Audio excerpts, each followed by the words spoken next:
balloon up until it's approximately spherical, and then draw a little tiny line indicating where the west coast of the U.S. is, and a dot for the North Pole and the South Pole, and then put a little kind of a squiggly mark where you think the New Madrid Fault is, and then go and put in just a little tiny bit more air in there, and you see that the west coast of the U.S. needs to effectively separate from the New Madrid Fault. So it's not a compression force, as they keep shouting at everybody on the TV with their raving about subduction zones. That really annoys me. No one's ever found one. They don't exist. The Expando model doesn't need them, and yet academia keeps telling me that, there's a subduction zone out here in the Juan de Fuca plate, which is absolute bullshit. It couldn't possibly exist. Anyway, though, with the balloon, you put in just a little tiny bit more air. It doesn't even need to be as much as 1%, and you'll see the two lines start to separate. So it's actually a separation force that's going on. Then if you go and look at the contours of the ocean bottoms. Now, I have a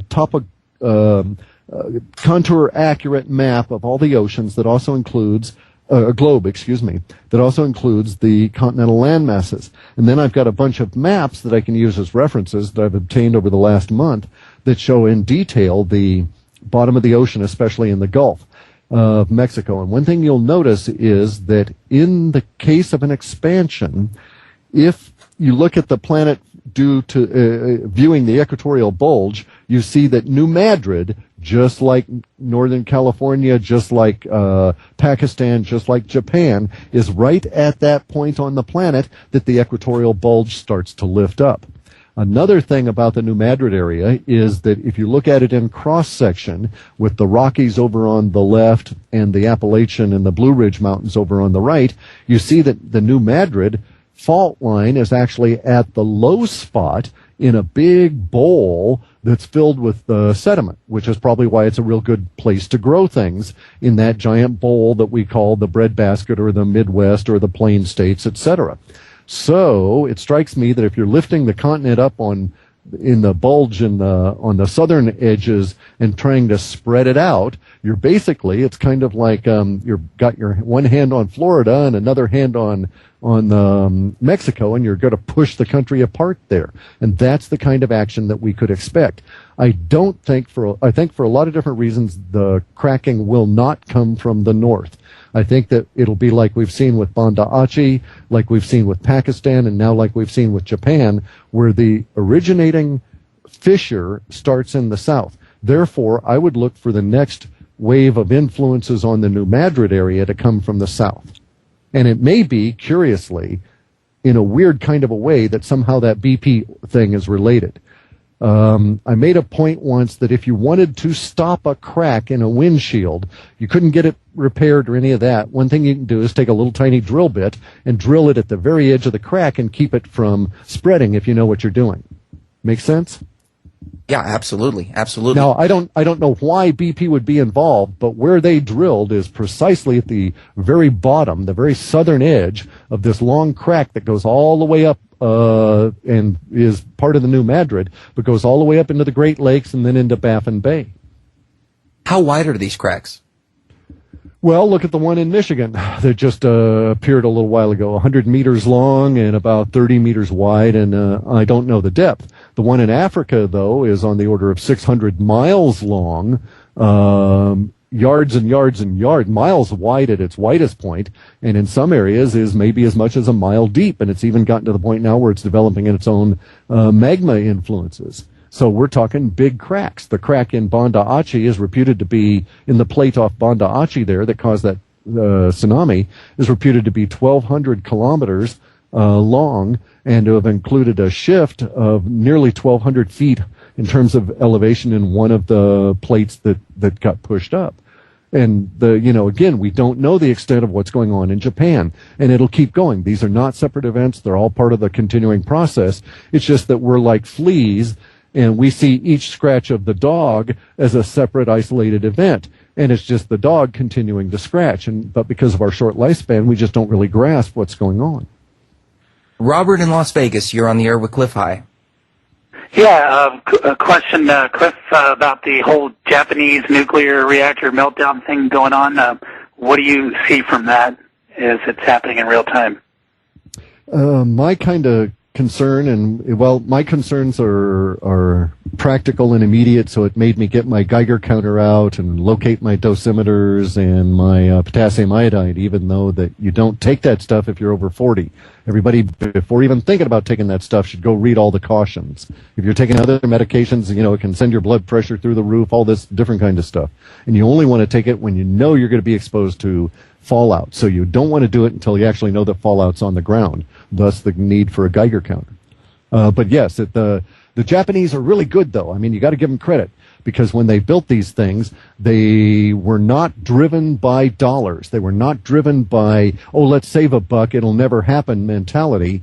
They had an idea of, we've been living with this stuff for years, it will happen, therefore let's build a huge giant concrete bowl under these things just in case this stuff ever liquefies. And so far, those big bowls are holding. If they don't, then everybody's got serious trouble. But we have to acknowledge some things right off the bat. The rolling blackouts they've got are going to affect the global economy. The loss of all these nuclear generating plants are going to affect the global economy. The impact on this on a global level is going to be huge. It's going to be as big a drain on the global economic system as was the building of the Three Gorges Dam. Which caused considerable ripples in the production of cement and precious metals, and all kinds of resources were affected. So we've got to look at that. And then another thing, too, is that these plants going may get to the point where vast areas of Japan are no longer habitable. This is an unfortunate thing for us, because we kept seeing in our data projections showing that vast areas of Australia would be colonized in an emergency way by sudden shiftings, diaspora, we call it, the shifting of the peoples, from north and to the east. So we kind of thought it would be Indonesia, but it might be Japan and the Philippines. So, Clif, do you think we need to be monitoring the jet stream at this moment to pay attention to these reactors? I've got it on real time on my machine, yeah. If they go... Yeah, the issue for us is if the plumes reach 5,000 feet in height, then you can be sure that you need to track what's known as the 300 millibar jet stream real-time data. The best place to get that is out of Scripps. Out of Scripps, okay. Thank you. Thank you for the call. That was a good question. Yes. Let's go to Jim in Kansas. You're on the air. Hello, Cliff. Nice talking to you. Hey, Jim, where are you at? Well, I'm in the middle of Kansas, and I kind of play with the words like you do, too. They kind of call me the metaphysical George Carlin, because I kind of shake them up with how they use their words. This is cool. I always like George, yeah. Yeah. Now, the expanding Earth model was made so much sense to me, but I got to tell you, I read Hat books clear back when I was like 15 years old, back in the 50s, okay? Yeah. And so I really went along with this, and so... the expanding Earth, in fact, you might, I don't know whether you know it, but the Mongolian shaman would call this male Earth energy. Sure, in fact, sure. Yeah. Yeah, and the Chinese actually have one pictograph that talks about male Earth energy, the expanding Earth energy, which would balance the yin-yang, of course. But the reason why I'm calling is because, from the other data we've had for the last couple of years, I was thinking, okay, I want to be at the 40th, above the 40th. I want to be at a higher elevation because of this splash of water, up around 9,000 feet, even though I hate the cold weather.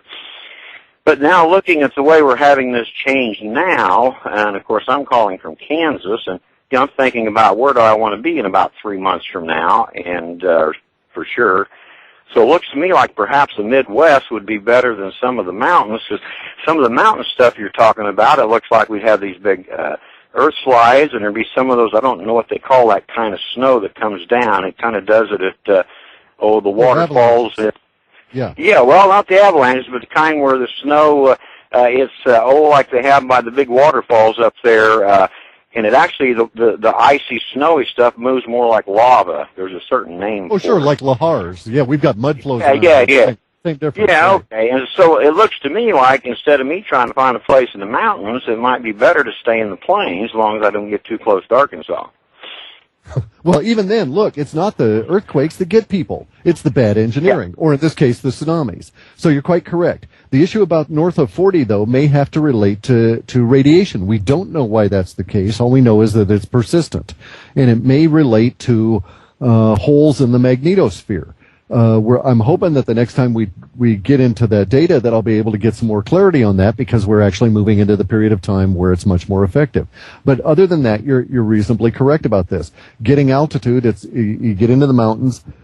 Well, basically, my thing is that, I sit here and I'm now 15 feet even lower towards the water. So, it doesn't really make a lot of sense. But this is where universe wants me, so I'm harmonizing with it. So it sounds like you're where universe wants you, regardless of what may end up showing up there. And it's also another theory of mine that, the way the universe actually works, there are only very special points in which you are particularly vulnerable.